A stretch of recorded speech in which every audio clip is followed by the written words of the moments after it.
ಮಳೆ ಕೊರತೆ ಇದೆ. ಮತ್ತೊಂದ್ ಕಡೆ ಒಳ್ಳೆ ಮಳೆನೂ ಆಗ್ತಾ ಇರ್ತಕ್ಕಂಥ ಪ್ರದೇಶಗಳು ಇದೆ. ಇದು ಎರಡೂ ಇದರಲ್ಲಿ ಈಗ ಅದು ಬೇರೆ ಇನ್ನೊಂದು ಇದೆರಡೂ ಬಿಟ್ಟು ಅದೇನೋ ಮೂಡ ಬಿತ್ತನೆ ಬೇರೆ ನಡೀತಾ ಇದೆ ಒಂದು ಭಾಗದಲ್ಲಿ. ಇದೆಲ್ಲ ಇದು ರಾಜ್ಯದ ಮುಖ್ಯಮಂತ್ರಿಗೆ ಅವ್ರ ಮಂತ್ರಿಗಳಿಗೆ ಹೇಳ್ತಕ್ಕಂಥ ಬಹುಶಃ ನಮ್ಮ ರಾಜ್ಯದಲ್ಲಿ ಕೃಷಿ ಸಚಿವರು ಮುಖ್ಯಮಂತ್ರಿಗಳೇ ಇರಬೇಕಲ್ಲ, ಯಾಕೆ ಮಾಡಿಲ್ಲ. ಅದರಿಂದ ಇವತ್ತು ಈ ರಾಜ್ಯದ ಸರ್ಕಾರಿ ಕೇಳ್ತಕ್ಕಂಥದ್ದು ಯಾವ ಭಾಗದಲ್ಲಿ ಡ್ರಾಟ್ ಏರಿಯಾ ಇದೆ, ಯಾವ ಭಾಗದಲ್ಲಿ ಫ್ಲಡ್ಸ್ ಇದೆ ನೋಡಿದ ತಕ್ಷಣ ಯಾವ ರೀತಿ ಕೆಲವು ಕೆಲಸಗಳಾಗಬೇಕಾಗಿ ಆ ರೈತರ ಮತ್ತು ಗ್ರಾಮೀಣ ಪ್ರದೇಶ ಜನರ ಬದುಕಿನ ಒಂದು ಸಮಸ್ಯೆಗಳೇನಿದೆ ಬಗೆಹರಿಸತಕ್ಕಂಥದ್ದಕ್ಕೆ ಗಮನ ಕೂಡ ಸೂಕ್ತ ಇದೆ.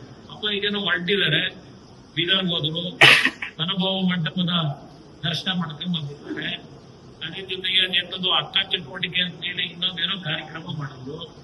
ಕಲಬುರಗಿಯಲ್ಲಿ ಒಂದು ಪ್ರಗತಿ ಪರಿಶೀಲನಾ ಸಭೆ ಅಂತೂ ಮಾಡಿದ್ದಾರೆ. ಆ ಪ್ರಗತಿ ಪರಿಶೀಲನಾ ಸಭೆಯಲ್ಲಿ ಏನೋ 5,500 ಕೋಟಿನೋ 15,000 ಕೋಟಿನೋ ಗೊತ್ತಿಲ್ಲಪ್ಪ ದೇವ್ರು ಹೇಳ್ಕೊಂಡೇ ಬಂದವ್ರೆ. ಸಿದ್ದರಾಮಯ್ಯ ಕಾಲದಿಂದ ಹೈದರಾಬಾದ್ ಕರ್ನಾಟಕ, ಕಲ್ಯಾಣ ಕರ್ನಾಟಕದ್ದು ಅದು ಎಷ್ಟೆಷ್ಟು ಹಣ ಕೊಟ್ಟು ಎಲ್ಲೆಲ್ಲಿ ಕೆಲಸ ಆಗಿದೆ ಅದೆಲ್ಲ ಪ್ರಗತಿ ಪರಿಶೀಲನಾ ಸಭೆ ಚರ್ಚೆ ಮಾಡಿದ್ರೆ ಬಿಟ್ಟವ್ರ ಪತ್ರಿಕೆಯಲ್ಲಿ ಬರಲಿಲ್ಲ, ಯಾವ್ದು ವಿಷಯಗಳು ಬರಲಿಲ್ಲ. ಏನ್ ಚರ್ಚೆ ಮಾಡ್ಕೊಂಡು ಗೊತ್ತಿಲ್ಲ. ಇವತ್ತು ಬೆಳಗಾವಿ ಹೋಗ್ತಾ ಇದೆ.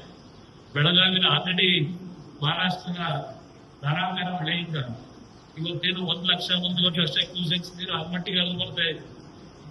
ಡ್ಯಾಮ್ ತುಂಬಾ ಅಂದ್ರೆ ಇದಕ್ಕೆ 10-12 TMC ನೀರು. ಅಲ್ಲಿ ಜನ ಏನೇನ್ ಬಾವಣೆ ಅನುಭವಿಸ್ತಾವ್ರೆ ಆ ಮಳೆಯಿಂದ. ಇನ್ನೊಂದ್ ಕಡೆ ಮಳೆ ಆಗದೆ ಜನಗಳ ಬರಗಾಲದ ಪರಿಸ್ಥಿತಿ ಏನಿದೆ, ಆ ಮನೆ ಬಿದ್ದವರು, ಬೆಳೆ ಹಾನಿ ಆದವರದು ಅವ್ರಿಗೆ ಸಂದೇಶ ಕೊಡಬೇಕು, ಅದೆಲ್ಲ ಕೊಟ್ಟು ಬರೋ ಸೂಕ್ತ ಅಂತ ನಾನು ಅವರಿಗೆ ಸ್ವಲ್ಪ ಒತ್ತಾಯ ಮಾಡಿ ನಿಮ್ಮ ಮುಖಾಂತರ.